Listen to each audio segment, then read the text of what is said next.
When you're number one, you're a moving target.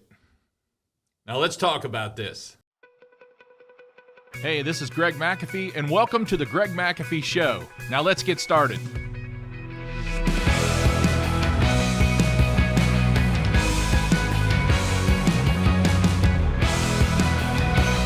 So, there's something about success, there's something about winning that drives some people nuts.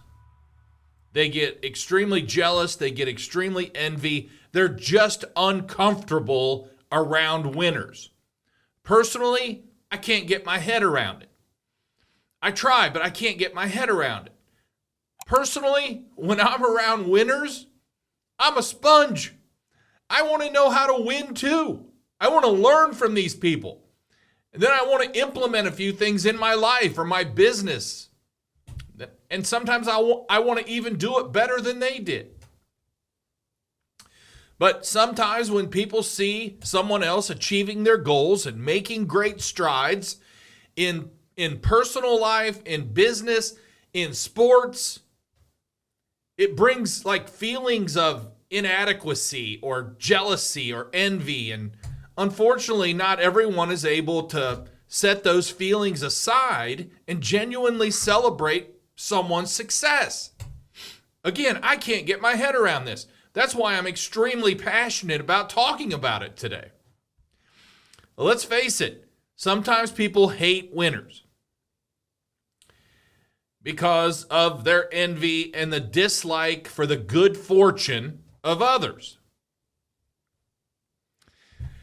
It's hard to even find much information online about this. When I was trying to Google, when you're number one, you're a moving target, I kept finding things like the number one reason you have a business you hate, or hating your job intensely is not a business plan, or running a business you hate.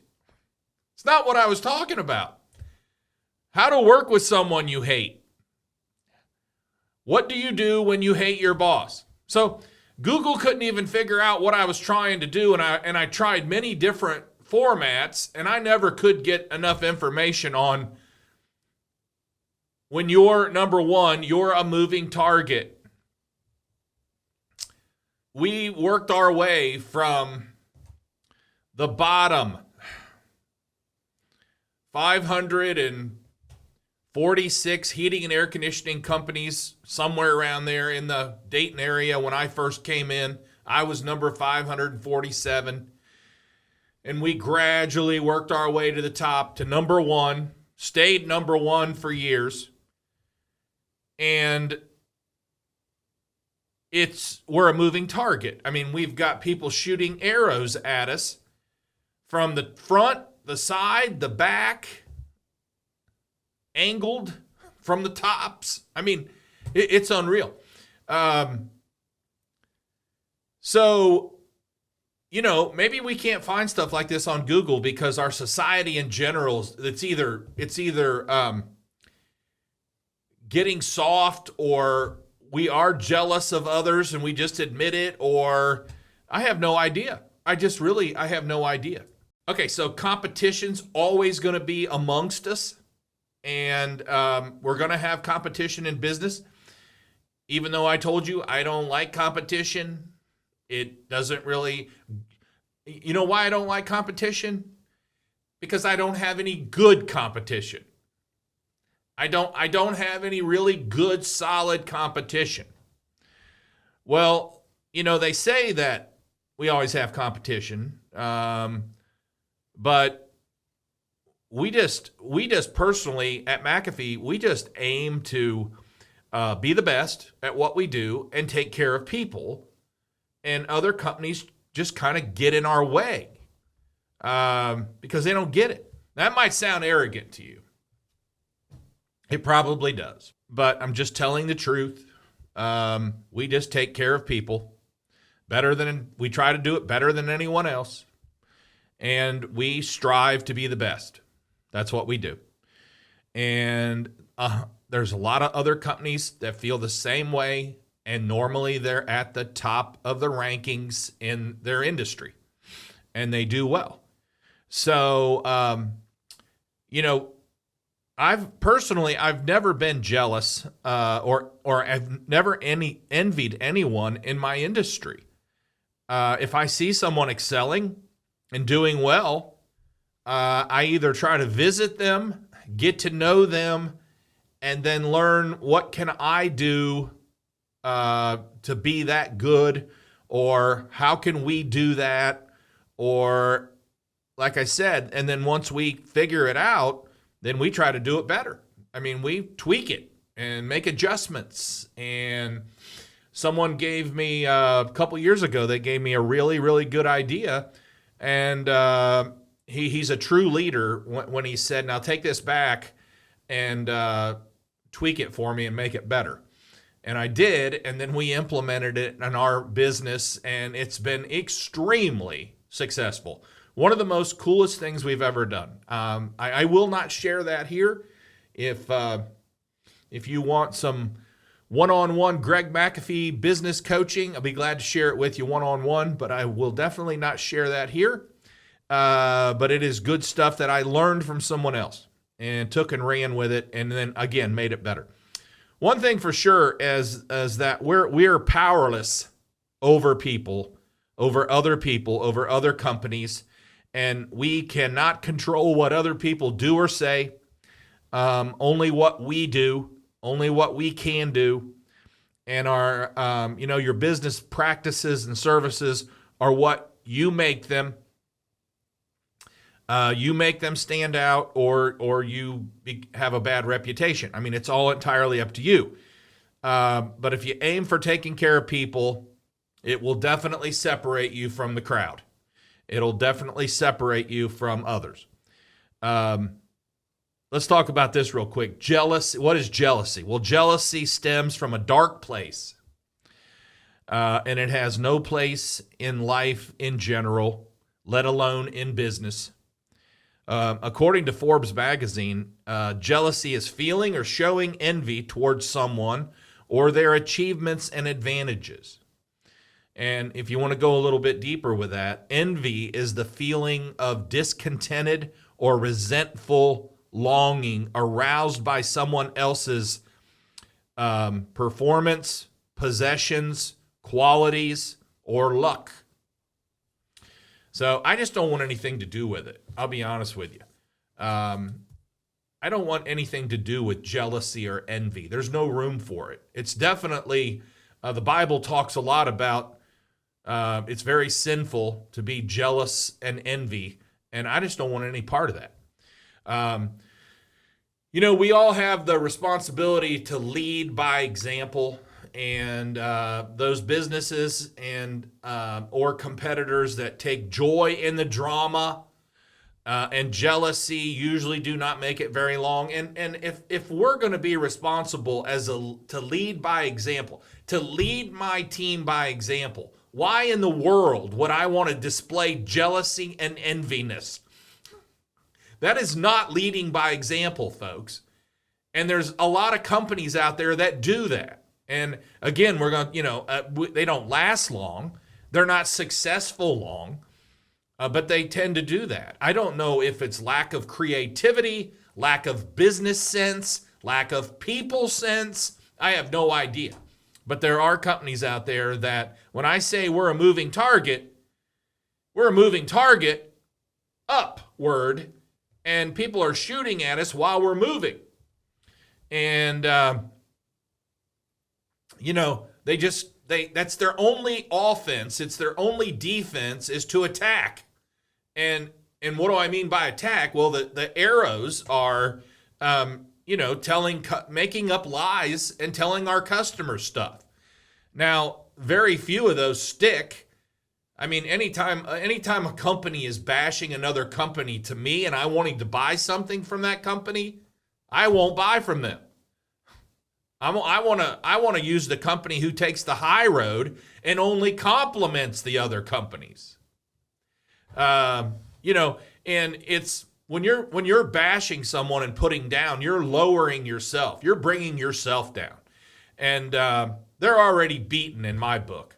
As soon as we get into a home and a customer says something, because we're in the home service business, heating and air conditioning, like a lot of you are. So if we get into a home and the customer's already saying what another company is saying something bad about us, well, in our book, we've already got this beaten, and we're going to walk out of there with a contract sold $20,000 to $30,000, whatever it might be. So I say thank you for bashing us, other company. Whew. Okay, so we can talk about, how to not be jealous on this program of others. And you can Google that and find, 5 million websites on how to not be jealous of others. Or we can talk about how to mentally or emotionally deal with jealousy, but that's just not me. Or number 3, we could share what most business owners want to know is how to make your competition more jealous than what they are today. How's that sound? And then how to become a moving target. So that's what I decided to talk about. If it helps you get to that next level, that's my goal. Okay, so here's 3 ways to make your competition more jealous of you. Are you ready? This is fun for me, folks. This is fun. Number 1, be disruptive. And Apollo Creed, in one of my favorite movies, Rocky, he says, I'll put it up here on the screen, the video, be a thinker, not a stinker. Watch this. Stay in school and use your brain. Be a doctor, be a lawyer, carry a leather briefcase. Forget about sports as a profession. Sports make you grunt and smell. See, be a thinker, not a stinker. Okay, also, I've got an entire chapter 8 in my book, Build and Grow Your HVAC Business. I've got a whole chapter on be disruptive. And if you want to make your competitors more jealous of you, be disruptive in your industry. It will drive them nuts. They won't know what to do. I talk about in the book of characteristics of disruptees and characteristics of disruptors. And, a disruptee, they fail to appreciate changes in the market, so they just keep doing status quo. They're invested heavily in status quo. Their old product designs are just too cumbersome to move quickly without starting over, so they just continue to do the same old thing over and over that the whole company's been doing forever. They never make any changes. That's why they're so easy to beat. They don't have the needed expertise for desired changes. Why change? Sacred cows and old biases flourish in these companies, affecting even the best of intentions to change. And then the disruptors, man, they're the complete opposite. They recognize possibilities, and they refuse to become slaves to the past. And they deal with how to regain quickness and be faster than anyone else. And they're fully committed to their initiatives, and they are either new companies or they're willing to find a way to recapture their entrepreneurial heritage. So in other words, they don't have to be a new company, but a lot of times the new company does come in with new ideas, and they, like me, I worked for someone and I learned what not to do instead of what to do. I kept saying things like, if I ever have my own company, I will not do this. And so sure enough, when I started my own company, I did not do those things. So the disruption mindset is where entrepreneurs should be spending most of their time. And, just so you know, disruptions are a way of life today, and many businesses have had their doors closed because of them. Okay? So when you are disruptive, they have a very hard time keeping up with you. You're disrupting the status quo, rather, of the industry you're in. Maybe your industry's been doing a certain thing for a certain way forever, and all of a sudden you come in and you go, We're not going to do that anymore. And you change everything. You change the way you market. You change the way you brand. You change the way you advertise. You change the way you serve people. You change the way you sell. Change the way you close a sale. Change the way you train. We are blessed here at McAfee in our 30,000 square foot facility, especially, when you start out at a kitchen table and then you build a 20 by 24 garage, and then you work your way up the ranks. But 30,000 square foot facility, we've got a full-blown technical training area with furnaces, air conditioners, ductless units set up for troubleshooting purposes, and then we've got a full soft skill classroom area. So we can train people right out of high school. They don't need to go to trade school. They'll become McAfee certified. And if they want to, we partner with a HVAC college, and they can get their diploma through there while working for us. But they don't have to, because we train. We train right out of high school. Some of the best training available. It really is. Okay, so, but what happens is when you're disruptive, it's extremely frustrated for other companies in your area who, that's why I don't like to even say the word competitor. They try to compete with you. That's all they can do. They try.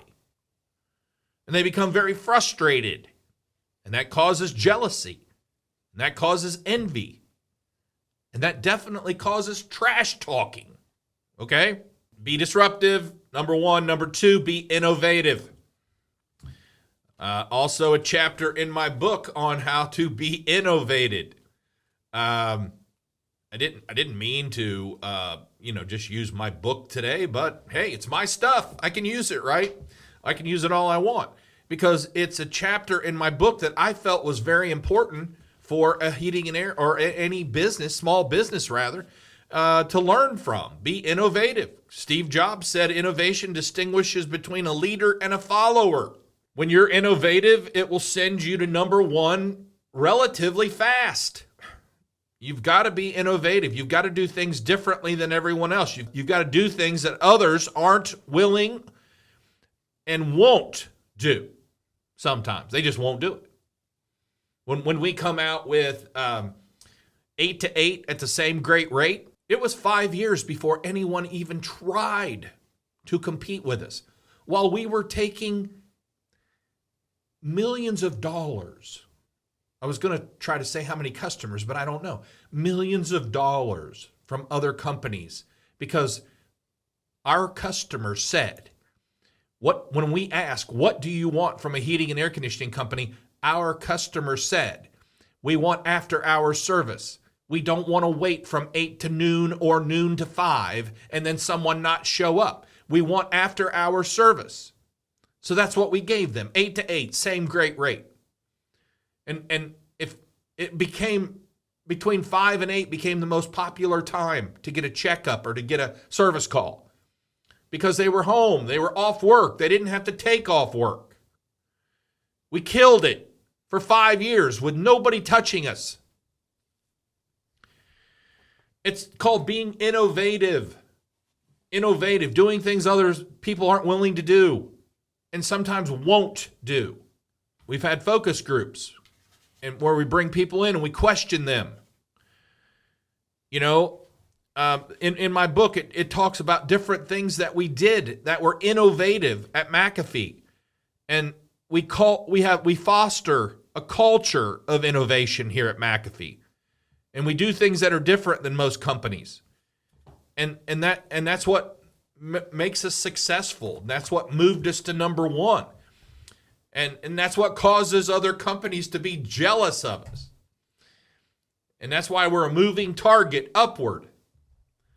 So be disruptive, be innovative. Lastly, number 3, very important, take care of people. And I mean truly take care of people like they're your grandparents, your grandma, your grandpa. I just treat everyone like that. Take care of people.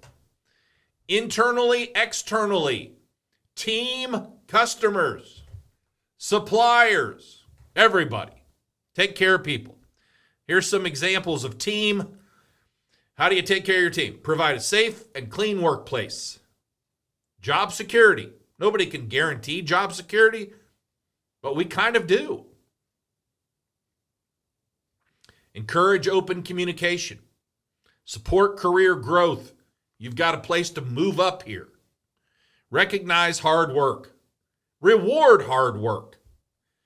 Hard work is what got me here. Hard work is what got you there. Reward hard work. Not everybody works hard today. Offer competitive benefits, good pay. Schedule time to talk to people. Come in my office for 10, 15 minutes. Let me learn more about you. Let me share a few things about where we're going here in the company. Get to know people. Schedule time to talk. Have company meetings. Make them beneficial. It's a learning time. Offer to help.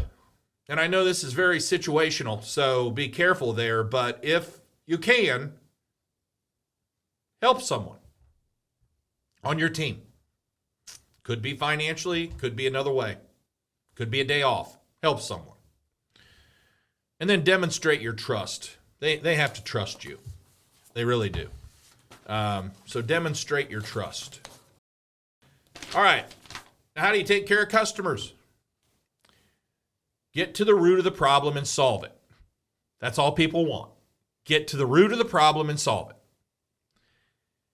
It might not be fixing it. It might be replacing it.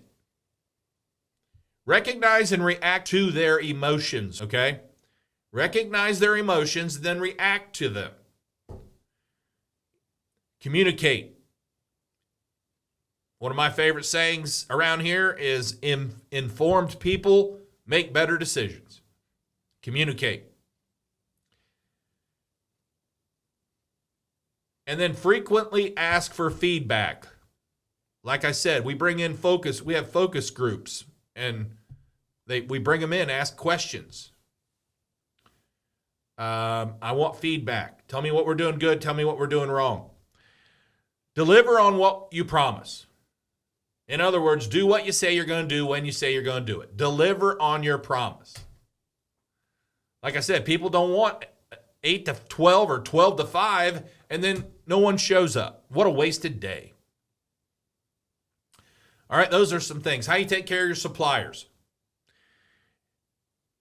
Treat them professionally. Pay them on time. Those two are the key. Don't overuse warranties. But the first two, treat them professionally, pay them on time. Now, these should make others try to be more like you. These things that we do and we say and we teach, it should make people flock here to learn how to be more like that.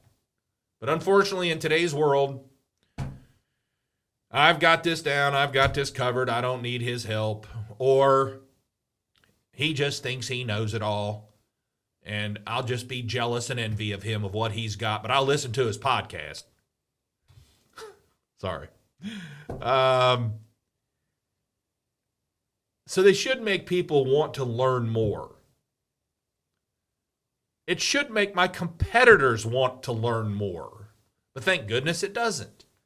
Because they're more concerned about being jealous and trying to figure out how to make an arrow stick to us instead of just being better themselves. They will not know what to do with you or how to compete against you when you're doing those things of being disruptive and being innovative and taking care of people. They won't know what to do with you. It's a good place to be as a competitor in your market. It's a good place to be. Now, let me tell you something that I wanted to share with this because it goes along with this well. I've been studying a lot about John D. Rockefeller, the the father of the oil industry, John D. Rockefeller, the founder of Standard Oil. I'm going to talk just a little bit about him today because he was one heck of a guy that I've got to know more and more. First of all, first book I ever read about him was The Titan. The Titan, The Life of John D. Rockefeller, by Ron Chernow. Great book. At the time I read it, it was the thickest book I ever read. I couldn't put it down. What a story. What a man. What a life. I now, just recently, paying my kids, my two kids and my daughter-in-law, a substantial amount of money to read this book and give me a summary per chapter by a certain date. And I would much rather give them money that way by learning about someone, learning about history, than just to hand them money. We don't hand people money. But that's number one is The Titan. Number two is the John D. Rockefeller, the wealthiest man in America, Michael Simmons. Number three, John D. Rockefeller on making money, advice, and wisdom on building and sharing wealth. Tell you why he wrote, or why that book was written. Oh, one of my favorites right here. 38 letters from John D. Sr. to John D. Jr. And my son Travis and I are going through this. We're here at 6:30 a.m. reading a chapter and discussing it. We started doing that about a week ago. Wow. I'll tell you what, wow. And then, the biography is this thick, right? And his autobiography is this thick. Okay. So he talks a little bit about himself, which he was not comfortable doing. What a neat guy, but he was hated by many. Why was he hated so much? Well, there was a lot of rumors flying back then. They didn't have this. They didn't have that. They didn't have that. There was a lot of rumors flying. And let's face it, people were flat out jealous and envious. He was a winner. He did nothing like many competitive and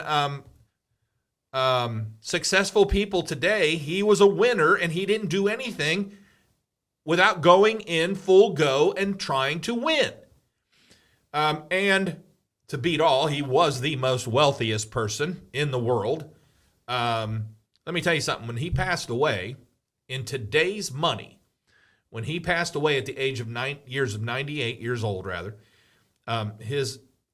he was worth, and he gave most of the money away before he died, but his estate and the money he gave away was worth $750 billion. Now, I haven't looked and seen what Bill Gates is worth today, or Elon Musk is worth today. But I'm pretty sure that's 2 to 3 times more than they are. Okay. So this is the amount of wealth this guy is worth. Why was he hated so much? Let me tell you some truths about John D. Rockefeller. He loved his people. He loved his employees. He employed hundreds of thousands of people. He provided jobs for hundreds of thousands of people. He routinely was known to praise his employees. It was not uncommon for him to join them in their work and urge them on, encourage them. Rockefeller believed in giving his employees praise, rest, and comfort. That was not the norm back then, folks. We're talking 1800s. We're talking after the Civil War. It is said that he remembered over 3,000 of his employees' names. That one I can't get my head around. we don't have any close to that, and I have a hard time remembering names. I'm going to work on that. All right. He also loved people. Unlike some extreme wealthy people today who are pro-population control by elimination, Rockefeller's interest in population issues eluded many of the closest associates and advisors. It grew out of his humanity and his concern for the well-being of people. Indeed, he took a broad view of population control as a means to address poverty and economic development rather than as an end in itself. He was very, very giving. And I mean the most philanthropic person to ever live that I know of. In his day, he gave over $540 million, which in today's money, folks, if we can even fathom this, in today's money, it is equivalent to between 18 and 19 billion dollars he gave away. He founded the University of Chicago when a Christian college was needed. Think about that. Most colleges used to be Christian colleges. They were based on the Bible. Even Harvard, they were based on the Bible. We've gotten so far away from good things. But he founded the University of Chicago. He put millions of dollars into it to get it going. It was a college. It became a university. He put millions of dollars, in today's world, billions of dollars, into the medical research field and public health. He was concerned for people. He helped destroy a lot of viruses back then that they couldn't figure out. His money helped. He put them into doctors and scientists and to help public health. Let me just read you a few things here we would not have today without Rockefeller. Acadia National Park, Blue Ridge Parkway, Crater Lake National Park, George Washington Birthplace, National Monument, Grand Canyon National Park, Grand Teton National Park, Great Smoky Mountains National Park, Lawrence S. Rockefeller Preserve, Lyndon B. Johnson National Historic Park, Marsh Billings Rockefeller National Historic Park, Mesa Verde National Park, National Capital Parks, Redwood National Parks and State Parks, Shenandoah National Park, Virgin Islands National Park, Yellowstone National Park. We would not have those if it wasn't for the Rockefeller family wealth and philanthropic work. Amazing to me. It was later in his life in his 80s when he rebounded from being hated so much. After most realized what he had done for America, if your number one goal is to make sure that everyone likes you and appreciates you, then you risk sacrificing your uniqueness and therefore your excellence. I'll tell you something, folks. He really didn't care at a time when he was growing Standard Oil and building the most organized structure in oil that America had ever seen, because they didn't have oil before. He developed the organization of the oil industry. But when he was growing this thing and making things happen, and he was so far ahead of his time, and he was so smart and so business savvy, he didn't care what people thought of him. He was a Christian man, but he knew in his heart he was doing the right things. He knew he was okay, so he did not care what other people thought of him. I can relate to that a little bit. But let me tell you why he had to rebound, because it was important to his son, John D. Jr., that the name not be so tarnished for future generations. So John D. Put a plan together to start rebuilding along with John D. Jr., rebuilding the name. I've learned from some great people, me speaking, that doing the right thing, working extremely hard, and helping a lot of people does not necessarily make you a most popular person like you think it will. It won't make you well liked. It will make you liked by some and appreciated by some and esteemed by some. But it will not make you the most popular person. And yes, you will be hated too. And honestly, those types of people don't care. They just keep doing good. They keep working hard. They keep helping others.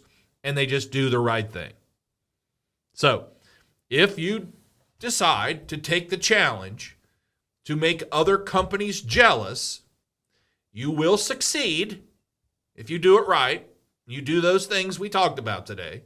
You will succeed, but you might not be the most popular person to some. And you will lose some customers because you're winning too much. After all, why do you deserve to win? Why can't they win once in a while? Why do you need anything? Why do you want to work so hard? Why do you need anything else? You have enough already, don't you? Unfortunately, folks, that's the mentality of a lot of people today, and even back in Rockefeller's day. And people don't change. I don't know if they get better, but they don't change. And, it's sad. It is really sad, but that's where we live. And that's what we do today. And if you want to work hard, take care of people, shake up your industry, be innovative, you'll go far, you'll make things happen, and it's a lot of fun. It's still fun for me. And I've been doing it 33 years, and it's still fun every day. As a matter of fact, the goals that we have and the ideas that we have for the next 5 years are extremely exciting. It gets me out of bed every morning excited, and I can't wait to get in here. So we'll end with that. Go get them. As always, if you're watching on YouTube, don't forget to like and subscribe below. You can also support this podcast by rating and reviewing on iTunes or your preferred listening platform. Keep listening. I'll do my best to keep challenging you. Don't forget to follow us on Instagram and Facebook at The Greg McAfee Show. No spaces, no underscores. As always, thanks for listening. God bless. Carry on and have a great day.